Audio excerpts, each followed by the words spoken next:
ஒருவர் அல்கோஹோல் எடுத்து எடுத்து அந்த இதுல எடுத்துட்டாருண்டா சடனா நிப்பாட்டுனா அந்த விட்ரோவல் சிம்டம் வரும். அது சில நேரம் ஆக்களை இறக்கையும் செய்யும். இதில் என்ன என்று சொன்னால் இது நீண்ட காலம் எடுக்கும் என்றால் இந்த இந்த மூளையில இந்த ரசாயன பதார்த்தங்கள் போய் அந்த ஏற்பட்ட பாதிப்பிலேருந்து விடுபடுறதுக்கு நாங்கள் திடீரென ஒரு நாள்லயோ ஒரு கிழமையிலையோ இதை நாங்கள் மாற்ற முடியாது.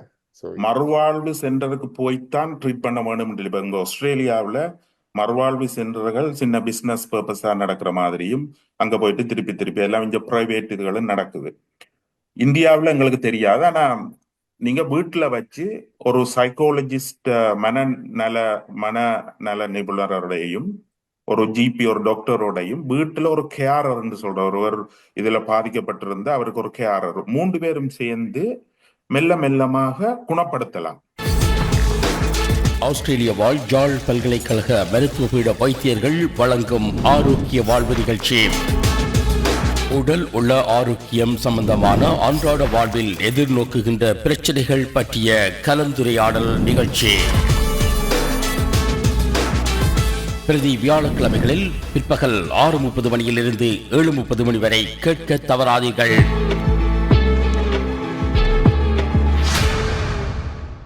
தமிழகத்திலிருந்து அணிந்திருக்கும் இந்த நேரை அன்புடன் நினைத்திருக்கிறோம்.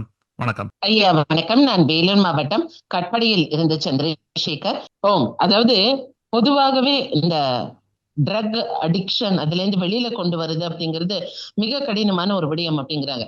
இப்போ ஃபார் எக்ஸாம்பிள் ஒருத்தவங்க ட்ரக் அடிக்ட், அவங்கள நம்ம டயக்னைஸ் பண்ணிட்டோம், அவங்களுக்கு மறுவாழ்வு மையத்துக்கு தான் கூட்டிட்டு போனோம் அப்படின்ட்டு நம்ம நினைக்கிறோம். பட் அது வர முடியாது அப்படிங்கிற மாதிரி ஒரு ஸ்டாண்ட் எடுத்தாங்கன்னா அவங்க மனசுல எப்படி அந்த ஒரு மாற்றம் அப்படிங்கறத கொண்டு வரலாம்? ஒண்ணு. ரெண்டாவது, ட்ரக் அடிஷனை அப்ரப்டா ஸ்டாப் பண்ணாம ஸ்டேஜ் பை ஸ்டேஜ் அதை ஸ்டாப் பண்ண முடியும் அப்படிங்கிறாங்க. ஸோ அந்த ஸ்டேஜஸ் அப்படிங்கிறது எப்படி இருக்கு, அதை பத்தின விஷயங்களை நீங்க எங்க கூட பகிர்ந்து கொண்டீங்கன்னா ரொம்ப பயனுள்ளதாக இருக்கும்னு நான் நினைக்கிறேன். லூமர் அதுக்கு ஆன்சர் பண்ணி நான் ஒரு சின்ன பாயிண்ட் சொல்லிட்டு வர்றேன். அதாவது முதலாவது கேள்வி அவையில் மறுவாழ்வு மையத்துக்கு போக மாட்டோம் என்று சொல்லிடும். அது அப்படித்தான். ஏனென்றா அவையில் இந்த மூளை ஸ்ட்ரக்சராகவும் பயோகெமிக்ஸாக மாறிடும். அந்த ட்ரக்ஸ் அதை பாதிச்சிடும். அப்ப அவைகளுக்கு அந்த திங்கிங் பிரெயின் பாதிக்கப்பட்ட உடனே அவையில் முடிவெடுக்க மாட்டோம். அது கரைச்சல். அதை எப்படி கொண்டு போறான்ட்டு வேணுமெண்டா லூமர் சொல்லுவார். ரெண்டாவது, அந்த ஸ்டெப் பை ஸ்டெப். இப்போ ஒருவர் அல்கோஹோல் எடுத்து எடுத்து அந்த இதுல எடுத்துட்டாருண்டா சடனா நிப்பாட்டுனா அந்த விட்ரோவல் சிம்டம் வரும். அது சில நேரம் ஆக்களை இறக்கையும் செய்யும். ஒவ்வொரு நாளும் ஒரு அக்கள் எடுத்தவர் நீங்க எல்லாம் சண்டை பிடிச்சுட்டே அப்படி நாங்க ஒரு நாளும் அப்படி செய்யறே இல்லை. அதை நாங்க ஸ்டெப் பை ஸ்டெப் அதுக்கு எங்களுக்கு ஒரு கைட் லைன்ஸ் இருக்குது, எப்படி குறைக்க வேணும். அப்படி எப்படி குறைச்சுண்டு போயக்குள்ள நாங்க சில மருந்துகளை கொடுத்து அந்த விட்ரோவல் சிம்பம். இன்னொரு வகையா சொன்னா, இந்த ட்ரக்குகள் அல்கோஹோல் எடுக்கிறாங்க உண்மையா ஆராய்ச்சி பண்ணி பாத்தீங்கன்னா அவையில் முதல் சந்தோஷத்துக்கு எடுப்பினோம். பிறகு பிரெயின் தனக்கு பாதிப்பு தந்த விளையாட்டுகளை காட்ட அவையில் பிறகு இந்த விட்ரோவல் சிம்டத்துக்கு தான் எடுப்பினான். ஒரு நேரம் போன உடனே அந்த ஹாப்பி, அந்த யூஃபோரியா, அந்த அந்த அந்த புலகாங்கிதம் பாவங்கள் அவைகளுக்கு இருக்காது. அவைகளுக்கு விட வேணும் என்று யோசிச்சாலும் விட இயலாது. ஏனென்றா விட வேணும் என்று யோசிச்சாலும் இந்த விட்ரோவல் சிம்டம் பதகளிப்பு, ஆங்ஷியஸ், ஒரு டிப்ரெஷன் அதுகளை கொண்டு அப்ப கடைசி நேரம் அவைகள் போயக்குள்ள அவைகள் எடுக்கிறது காரணம் விட்ரோவல் சிம்டத்தை ஹேண்டில் பண்றது. அப்ப நாங்க அதால விட்ரோவல் சிம்டம் இம்பார்ட்டன்ட். அதாலதான் நாங்க ஸ்டெப்ஸ் குறைக்கிறது. அப்ப லூமர் ஒருக்கா சொல்லுங்க, இப்படி அவையில் அந்த விருப்பம் இல்லாத ஆக்கள் போக மாட்டேன்னு தான் சொல்லுவீங்க பொதுவாக. என்ற அவையில சந்திரசேகர் கேட்கிறார் என்னண்டா, எப்படி அவையில அதுக்கு அனுப்புறது, வைபோஸ் அனுப்புறதா இல்ல ஏதாவது வழி இருக்குதா அவர் அனுப்புறது? இப்ப இங்க நாங்கள் எனக்கு இந்தியாவின் நிலைமை தெரியாது. இங்கே ஆஸ்திரேலியாவை பொறுத்தவரையில சில இந்த மறுவாழ்வு மையங்கள் நிறைய இருக்குது. அது தனியார் துறையிலும் இருக்குது, அரசாங்க துறையிலும் இருக்குது, தனியார் துறையிலே கணக்க இருக்குது.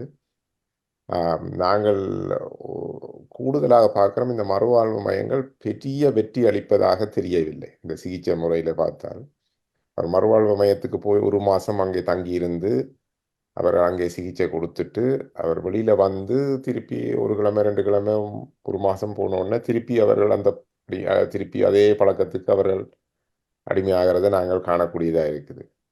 இப்ப அந்த இதில் நீங்கள் மறுவாழ்வயத்துக்கு இப்போ உங்களுக்கு தெரிந்த ஒருவருக்கு போக முடிய இல்லை என்றால் அதை பற்றி நீங்கள் கூடுதலாக வருத்தப்பட தேவையில்லை.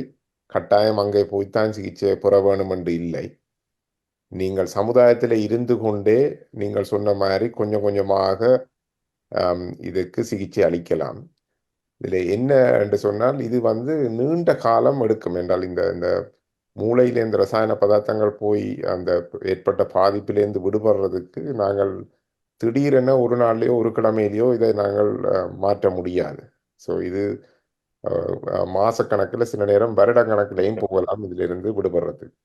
இப்போ சில நாங்கள் கொடுக்குற ட்ரீட்மெண்ட் அதாவது சிகிச்சை முறைகளில் சிலது நாங்கள் இந்த போதைப்பொருள் மாதிரி இப்போ ஹெரோயின் என்று எடுத்தோம்னு சொன்னால் ஹெரோயினுக்கு உப்பான ஒரு பதார்த்தத்தை நாங்கள் மூளையில் போய் அந்த பதார்த்தத்தை கொடுத்த உடனே அந்த மருந்துகளை எடுக்கும்போது அது அந்த ஹெரோயின் மாதிரியே வேலை செய்யும். ஆனால் நாங்கள் அதை கட்டுப்பாட்டாக கொடுக்குறோம். அப்போ அவருக்கு அந்த ஹெரோயினுக்கு பதிலாக அதை எடுக்கிறார். அப்போ அவருக்கு அந்த அந்த அந்த அந்த மகிழ் உணர்வு அந்த விட்ரோல் சிம்டம்ஸ் சொன்ன மாதிரி அதுகள் ஒன்றும் வராமல் அதை நாங்கள் எங்கட கட்டுப்பாட்டுக்களை வச்சிருக்கிறோம். நாங்கள் கொடுக்கும்போது அளந்து இவ்வளவுதான் இன்றைக்கு உனக்கு என்று சொல்லி அளந்து கொடுக்குறோம். அப்போ அந்த அளவை நாங்கள் காலப்போக்கில் கொஞ்சம் கொஞ்சம் கொஞ்சமாக குறைச்சி கொண்டு வரலாம். எங்கட கட்டுப்பாட்டுகள் இருக்கு. இப்போ அவர்களா பாவிக்கும் போது நீங்கள் அந்த சரி ஆல்கஹால் கதை சொன்ன மாதிரி இன்றைக்கு 2 ட்ரிங்க் நாளைக்கு 4 ட்ரிங்க் கண்டு அப்படி போகாமல் இது மருத்துவர்கள கட்டுப்பாட்டிலையும் ஃபார்மசிஸ்ட் அதாவது அந்த மருந்து நிலையங்கள கட்டுப்பாட்டிலையும் இருக்கும். அப்போ அவர்கள் ஒவ்வொரு நாளும் போய் அவர்களுக்கு தேவையானது அந்த நிலையத்திலே பெற்றுக்கொள்ள வேண்டும்.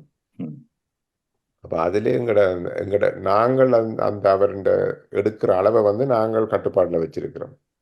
இது ஒரு நீண்ட காலம் எடுக்கும். இது கொஞ்சம் கொஞ்சமாக இவர்களை இதன்றதுக்கு என்னென்னா இதுகள் சில நேரம் மாதக்கணக்கிலே வருடக்கணக்கிலே செல்லும்.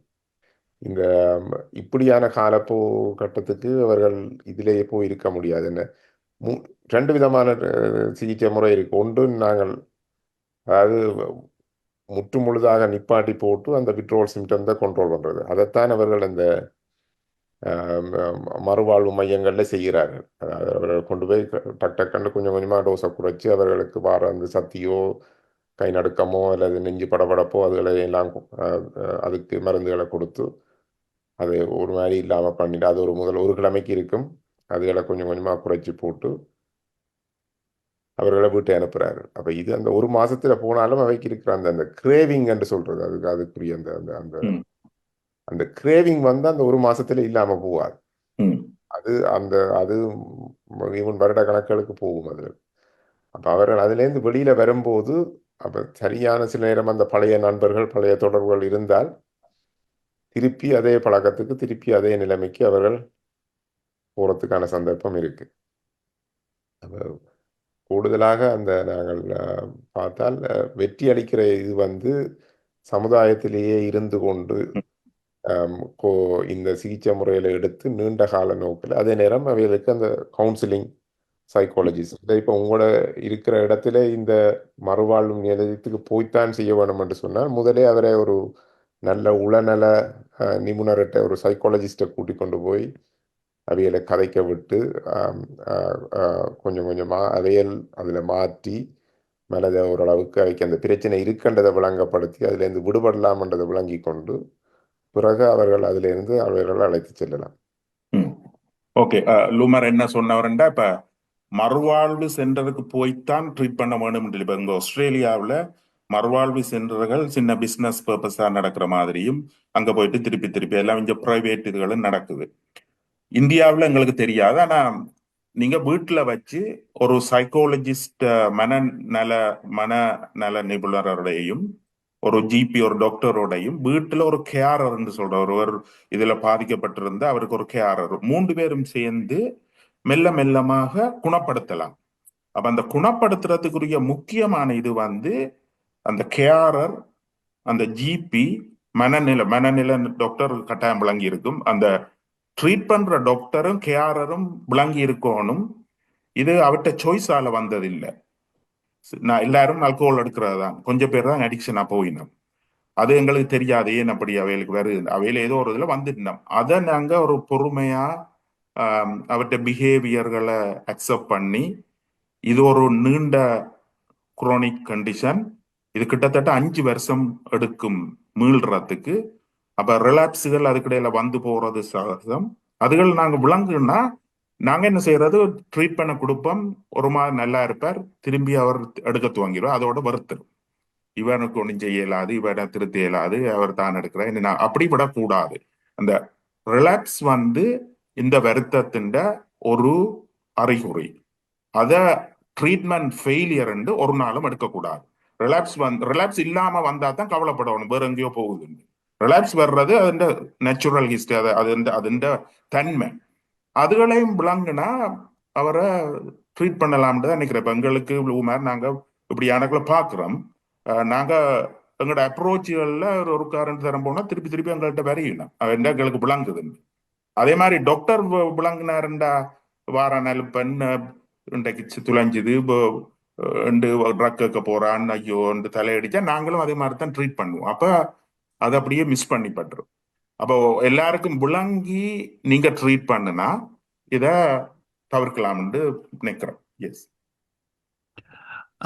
டாக்டர் ஸ்ரீஹரன், நிகழ்ச்சியை நிறைவு செய்ய நேரம் வந்திருக்கிறது. உங்கள் தொகுப்பு நிறைவு கருத்துக்களை சொன்னீர்களானால் அந்த கருத்தோடு இந்த நிகழ்ச்சியை நிறைவு செய்யலாம். வாருங்கள். லூமர் என்ன சமரியா என்ன சொல்ல வாரீங்க? இந்த சமரியா என்றால் அதாவது போதைப் பொருளுக்கு அடிமையாகிறது அல்லது இந்த அடிமை பழக்கம் என்றது எங்களோட உடல் ரீதியிலையும் மன ரீதியிலையும் பாதிப்பை ஏற்படுத்தும். அதே நேரம் சமூக ரீதியிலையும் இந்த பாதிப்புகள் இருக்கு. இதனால சமூக பொருளாதார பிரச்சனைகள் கணக்க இருக்குது. இதுல இருந்து விடுபடுகிறதுக்கான வழிமுறைகள் இருக்குது. இதுல நாங்கள் எல்லாரும் சேர்ந்து செயற்பட்டால் இதுல இருந்து இதை முற்றாக ஒழிக்க முடியாது. இதை ஓரளவுக்கு நாங்கள் இந்த பிரச்சனையை குறைக்கலாம். இதுல கணக்க இறப்புகளை குறைக்கலாம். வேலை இல்லாதவர்கள் வேலைக்கு போக பண்ணலாம். குடும்பத்தை கவனிக்காதவர்கள் குடும்பத்தை கவனிக்க வைக்கலாம். கனவேற நாங்கள் சமூகத்திலே ஒரு நல்ல பிரஜைகளாக அவர்களுக்குரிய இயல்பு வாழ்க்கையை திருப்பி கொடுக்கலாம். இதுக்கான சிகிச்சை முறைகள் இருக்குது. இதுகளுக்கு எல்லாரும் தெரிஞ்சிருந்தால் அதை அணுகினால் எல்லாம். மற்றது இன்னொரு விஷயம் நாங்கள் சொல்ல மறந்தது அந்த பெற்றோர்கள் தங்களுடைய பிள்ளைகளை கொஞ்சம் அவதானமாக இருக்க வேணும். இதில் நீங்கள் அந்த முதல் மொடரேட் யூசர் என்று கேட்டது போல், அதாவது இதுலேயும் போதை மருந்துகள்லையும் 2 விதமான ஆக்கள் இருக்கார். ஒன்று அதாவது ஜங்கி என்று சொல்வார்கள், அடிக்டட் பர்சன். மற்றது யூசர் என்று சொல்வார்கள். அதாவது சில பேர் இருக்கிறார்கள், நல்ல கார்லேயே வேலைக்கு போய் வந்து கொண்டு பிள்ளைகள் எல்லாம் ப்ரைவேட் ஸ்கூலில் படிக்கும், அவர்கள் யூஸ் பண்ணி கொண்டிருப்பார்கள் ரெகுலராக. அவர்களுக்கு அந்த ஒரு அளவிலே அவர்கள் யூஸ் பண்ணி கொண்டு இருக்கிறார்கள், யூசர் என்று சொல்றது. அவர்கள் எல்லாரும் அந்த ஜங்கியாகி இந்த இதுக்கு வாரையில் அந்த யூசர் சில நேரத்தில் ஜங்கியா போராக்களும் இருக்கணும். அதே மாதிரி இந்த பாடசாலைகளில் இதுகள் எல்லா பாடசாலைகள்லையும் இது இருக்குது. நாங்கள் கொஞ்சம் பிள்ளைகளோட அணுகி அவர்களோட அன்பாக பழகி இதுகளில் ஈடுபடாமல் தவிர்க்கிறது அது ஒரு நல்ல விஷயம் என்று நான் நினைக்கிறேன். ஓகே, என்ற முடிவான கருத்து, இந்த அடிக்ஷன் அல்லது போதைக்கு அடிமைத்தன்மை ஒரு வகையான வருத்தம், ஒரு குரோனிக் டிசீஸ், ஒரு டயபெட்டிஸ், ஒரு ஆஸ்மா மாதிரி. இது ஒரு வந்தா தொடர்ந்து இருக்கத்தான் போகுது. ஆனா அவரை கண்ட்ரோல்ல நாங்க வச்சிருக்கலாம். இப்ப ஆஸ்மா சில நேரம் பிளேயர் அப் வரும், ரிலாப்ஸ் வரும், திருப்பி நாங்க ட்ரீட் பண்ண. அதே மாதிரி ஒரு அடிக்ஷன் ஒருவரையும் நாங்க ரிலாப்ஸ் அதுகளை அக்செப்ட் பண்ணி ட்ரீட் பண்ணலாம், அவரை கவனிக்கலாம். அடுத்த முக்கியம் இந்த ப்ரீ ஃப்ரண்டல் கோர்டெக்ஸ் நான் சொல்ல, அந்த முன் மூளை எங்கட பகுத்தறிகிற மூளை. அது 15 வயதுலேருந்து மெல்ல மெல்லமா 26 வயதுல தான் ஒரு நல்ல நிறைவான மூளையா வரும். அப்ப நாங்க தாய் தகப்பமார் எங்களுக்கு இருக்கிற பிள்ளைகளுக்கு இந்த வயதுல இருக்கிற ஆட்களுக்கு நாங்க கொஞ்சம் கவனமா இருக்கணும். அவையில இந்த ரிஸ்க் எடுக்க விரும்பினோம், பகுத்தறிய மாட்டினோம், எதையும் இதா யோசிப்பா. அப்ப அவையல் இதுகள்ல ஈடுபடையக்குள்ள அடிமையாக போற தன்மைகள் கூட. அப்ப ஒரு 18-19 வயது வரையும் கொஞ்சம் கவனமாக பார்த்து கொள்றது, கொஞ்சம் நல்ல கொஞ்சம் விஜிலண்டா இருக்கணும். இங்க போறது அதுகளை பார்த்து கொண்டிருந்தா, இந்த வயதை தாண்டி 24 வயது வரையும் அவரை ஒரு மாதிரி நீங்க காப்பாத்தி விட்டீங்கன்னா, அதுக்கு பிறகு அடிக்ஷன் வர்றது மிக மிக குறையும். அப்ப அது ஒரு முக்கியமான பாயிண்ட். அடிக்ஷன் வர்றா இந்த வயதுல ஸ்டார்ட் பண்ணி இருக்கணும். அதுக்கு பிறகு வரும் ஒப்பீட்டளவுல மிக குறையும். அதை விட இது ஒரு ஒரு வகை வருத்தம். அது எங்களோட ரிவார்ட் சென்டரை ஹைஜெக் பண்ணி தான் சொல்றத எங்களை செய்ய வைக்குது. பிறகு எங்களோட மூளையில பல மாற்றங்களை கொண்டு வருது. அதாலதான் அவர்கள் ஒரு ஒரு வித்தியாசமாக எங்களுக்கு தென்படுகிறார்கள். அவர்கள் உருவாக்கி கொண்டான்னு நாங்க சொல்லக்கூடாது. இப்ப டயபெட்டிக் வந்தா நாங்க சாப்பாட்டு இதனை தானே டயபெட்டிக் வர்றதுக்கான பேருக்கு நாங்க அவையில பேசுறோம் இல்லை, உங்களாலதான் வந்தது, நீங்களாம் உருவாக்குனது, எங்களை பார்க்க மாட்டோம். அதே மாதிரிதான் ட்ரக்ஸால வர்ற அடிமைத்தன்மையும் ஏதோ ஒரு இதுல அவைகள் துவங்கிட்டினோம், அதுகளுக்குள்ள அடிமையா போயிட்டினோம்.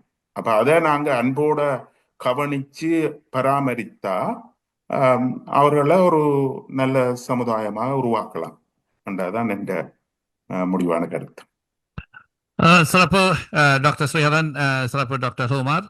இன்றைய நிகழ்ச்சியில் போதை மருந்துக்கு அடிமையாதல் பற்றின ஒரு பின்னணியை சொல்லி, இதனால் வருகிற பிரச்சனைகளையும் சொல்லி, கூடவே இதை தவிர்ப்பதற்கான அல்லது தடுப்பதற்கான வழிகளையும் சொல்லி ஒரு விழிப்புணர்வை செய்திருக்கிறீர்கள். அந்த வகையில் இன்றைய நிகழ்ச்சியில் இணைந்திருந்த உங்கள் இருவருக்கும் அன்பையும் நன்றியையும் கூறி விடைபெற விரும்புகிறோம்.